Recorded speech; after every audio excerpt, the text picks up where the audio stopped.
What's up YouTube, Shawn DaGamer here, and I want to give you guys a video for today just explaining the happenings of last week's professional wrestling programming in the WWE umbrella, or under WWE umbrella. I'm a little, I don't say under the weather, just congested, so bear with me for the next 10 to maybe 15 minutes if you don't mind, as we talk about the latest on Raw, SmackDown, NXT, and the CWC. In that order. So let's start with Raw. No, and Backlash was last week as well. So let's start with Backlash. Start with Backlash and end with the CWC. I'm not going to go too in-depth on Backlash because I do have a in-depth review. Well, not in-depth, but I talked about Backlash in detail on another video on the channel, so go look at that. Anyways, let's get started. Backlash WWE open Baron Corbin versus Apollo Crews for the pre-show, and ended with AJ Styles defeating Dean Ambrose for the World Heavyweight title with a Styles clash, and AJ Styles' foot clashed with Dean Ambrose's nutsack for the win as well. Other things that happened on that show was the crowning of two new champions in Becky Lynch and the legend Heath Slater and the Man Beast Rhino. Congratulations to those three individuals. Becky Lynch definitely deserved that win. I was rooting for Naomi to win that match, but that's how the cookie crumbles. Becky Lynch is my favorite out of the four horsewomen. Followed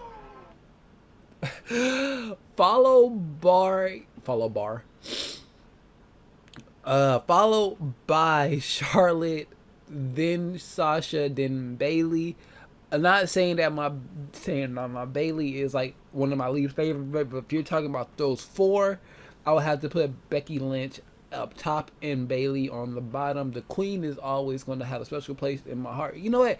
I would actually put Bailey above Sasha Banks, but that's besides the point. And then I also want to give congratulations to the Man Beast Rhino and Heath Slater for winning the tournament, defeating teams such as the Headbangers, the Usos, who have a new heel persona now, and also I think they went over the Hype Bro. No, who they go over? Did they just go over? No, they went over somebody else. I can't remember who else they went over because they didn't go over the Usos to the end. So who else did they fight in the tournament? I can't remember. I honestly can't remember. Oh, they did fight the Hype Bros, and he got no. I can't remember who they fought. It doesn't matter. The point is, Heath Slater, the legend, and the Man Beast Rhino are your new SmackDown Tag Team Champions. Other happenings on that show was the Miz retaining against Dolph Ziggler with the help of Maurice. What else happened on that show? I think that's about it, to be honest. The tag team matches and all that stuff. Am I missing anything?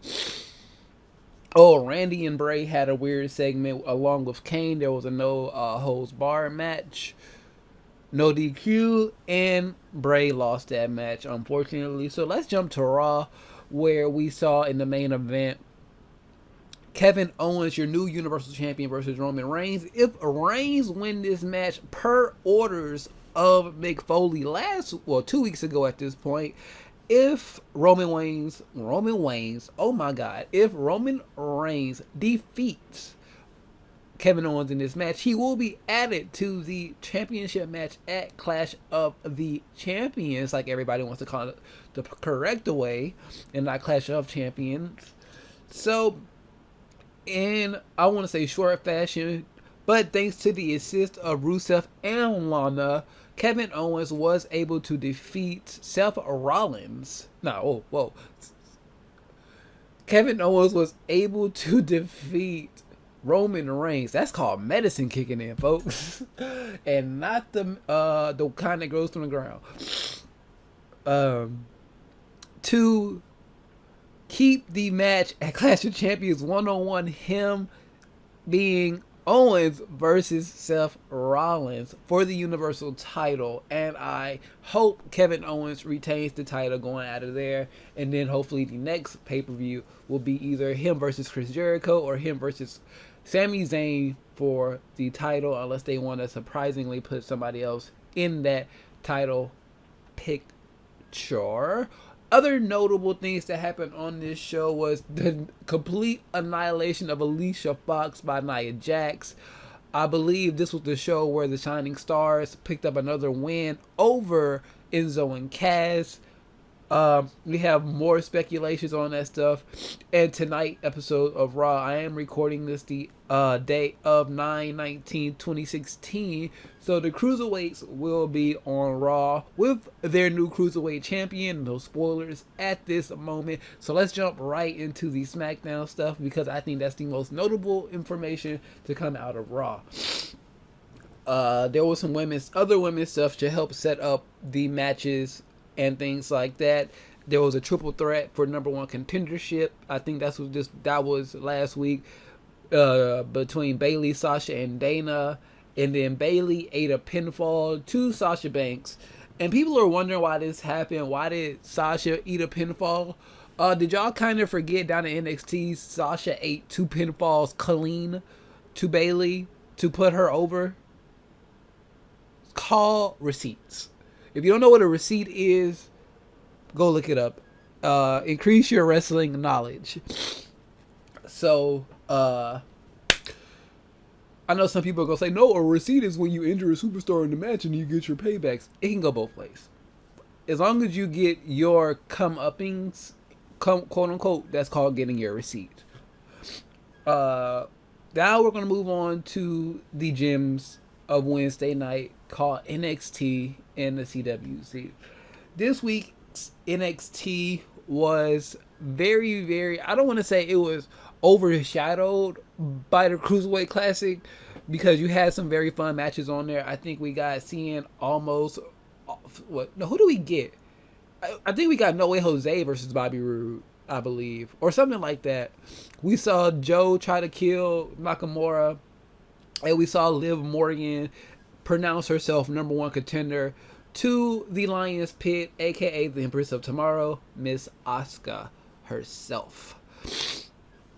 So I'm really hyped for Liv Morgan. I told y'all a little while ago it was going to be Liv and it was going to be Billie Kay, with the culmination of Amber Moon probably being the one to defeat Asuka, as Asuka is probably going to make her way up to the main roster, because pretty soon she will be 1 year into the company, and she's been undefeated this whole time.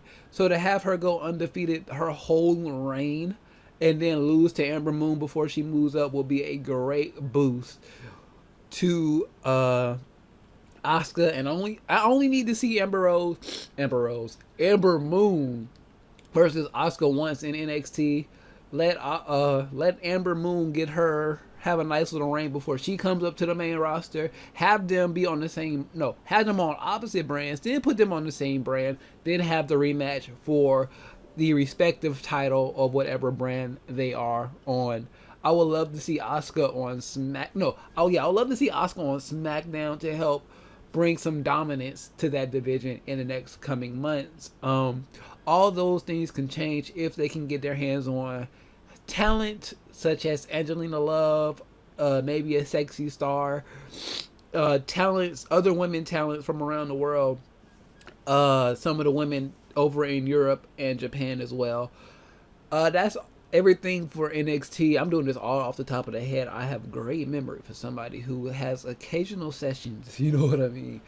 And when I say occasional, I mean frequent. So after I do this video, I'm going to have a session. So let's move on to the CWC, which was from top to bottom. And when I say that, I mean from week 1 to, week 10 last week, the final week, was nothing but pure excitement. This was the best way to spend your summer watching wrestling. There are a lot of tournaments in the world of professional wrestling nowadays. You have BOLA, Battle of Los Angeles. You have the Super Junior tournament with the introduction of last year's Tag Team Dusty Road tournament, and now this, and with the advent possibly of a 2017 women's tournament in the same vein as the Dusty Classic and this Cruiserweight Classic.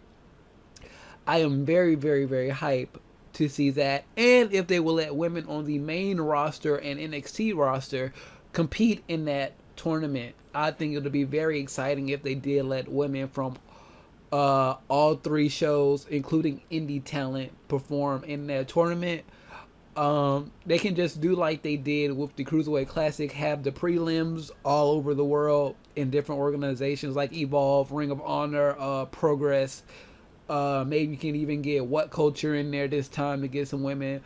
Hopefully they can go to like Shimmer and Shine. Like I said, probably get Sexy Star in there, but I think that was the problem with getting like Prince Puma and Ricochet in the tournament is a couple of those guys down from Lucha Underground was, since they are working with, I think they work with another promotion. I think it's AAA or CMLL, but no, they got Grand Metalik, but I don't think. Anyways, it was some problems with that, so hopefully they can, with the success of the Cruiserweight Classic, a lot more doors will be open to the Cruiserweight Classic and things like that. At first, I didn't want to talk about the first match of this night, but we're going to talk about it. Zack Sabre Jr. lost to Grand Metalik, to the Metallic driver, even though I told Zack Sabre Jr. to protect his fucking noggin. He didn't want to listen. He ended up taking the 1, 2, 3, looking very disappointed. But I want to thank Zack Sabre Jr. and Kota Ibushi, who lost to TJP, both in semifinal matches. Both of them did not at this time sign contracts with the WWE. It could be a surprise. I know Zack is very heavy on the independents. Like I said, he just did Bola. He's overseas in Europe and Japan and things like that working. So hopefully in early, or maybe in mid 17, early 18, we can get a Zack Sabre Jr. And the same thing with Kota Ibushi. Triple H was trying hard to sign Kota, guys. He was trying hard, but Kota works New Japan and another promotion, so he probably just wants a break. But he is down to do on and off spot appearances for the WWE, more likely NXT or special events. So you probably see him like at SummerSlam in the first couple of rows watching the show or things like that. But don't expect the Kota Ibushi full time in WWE for the foreseeable future. Speaking of NXT, Eric Young, I heard he makes his debut. I did not watch the spoilers, and I'm making a life goal to stop watching spoilers because I am the prophet. Oh, you guys can't see that because it's not a video. I did a prophet pose. I did the. I'm not gonna say what I just did because that's blasphemous, and I don't want to go to hell. I don't want to go deeper into hell than I'm already going. So far, I still have an escape route out of hell to get to heaven when my time has come. Anyways, like I said, Eric Young is coming pretty soon. Joe should be getting called up by the end of the year. It's a lot of stuff going on. It's about that time to start doing top 10 lists. We're winding down the end of the year. There's not really a lot of big stuff left. Wrestle Kingdom is at the beginning of the year, I believe. Somewhere around the beginning of the year. I think it's always right before the Royal Rumble. Wrestle Kingdom is like New Japan's WrestleMania. I could be completely wrong about my timing, but I believe, because that's when Wrestle Kingdom 10 happened, like right before AJ debuted for the Royal Rumble, like a week or two before that. So I think that's like the major event. I know we still have Survivor Series, TLC, and the things like that for WWE. But as far as life-changing matches, I think the last time we're going to have an opportunity for that is NXT Toronto. And this is going to be the first time since the Screwjob WWE has taken Survivor Series back to Canada, back to Cali. So that's a lot of information. Remember, Lucha Underground is back. The Leader Decay is a thing. Like I said, if you can find a way to watch the Battle of Los Angeles, which is a cruiserweight tournament on the West Coast, or if you want to watch the best of the Super Juniors, the best way to probably find that is to go to Daily Motion or something like that. They're going to be really hard to find. So just type in the name of the match or the match that you want to see.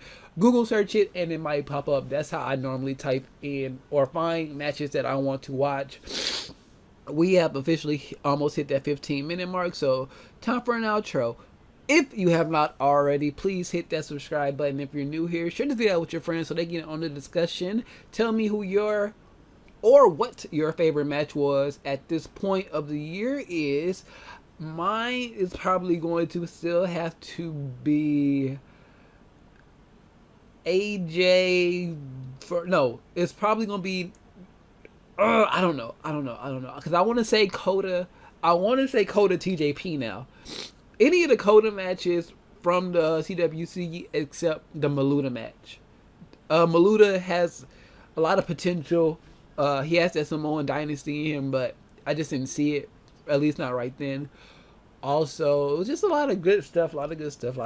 This week on wrestling. Well, this year in wrestling, there's a lot of good matches. Like I said, you had AJ Nakamura. I seen some of the Super Junior stuff. I saw some of the title matches from New Japan this year. It's just a lot of good wrestling. So I know I don't really talk about it that much on the channel, but it's just some good wrestling going on around the world, and I'll probably dedicate more time to covering indie stuff, and maybe that'll be like a Saturday or Sunday type video, and I just sit down and talk about the world of indie wrestling.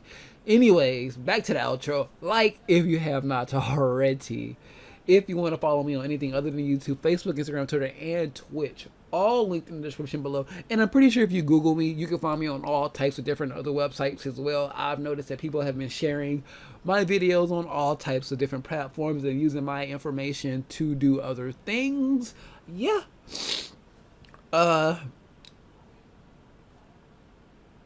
What's the rest of my outro? Oh, with all that being said, I am Shawn DaGamer, and I am out of here.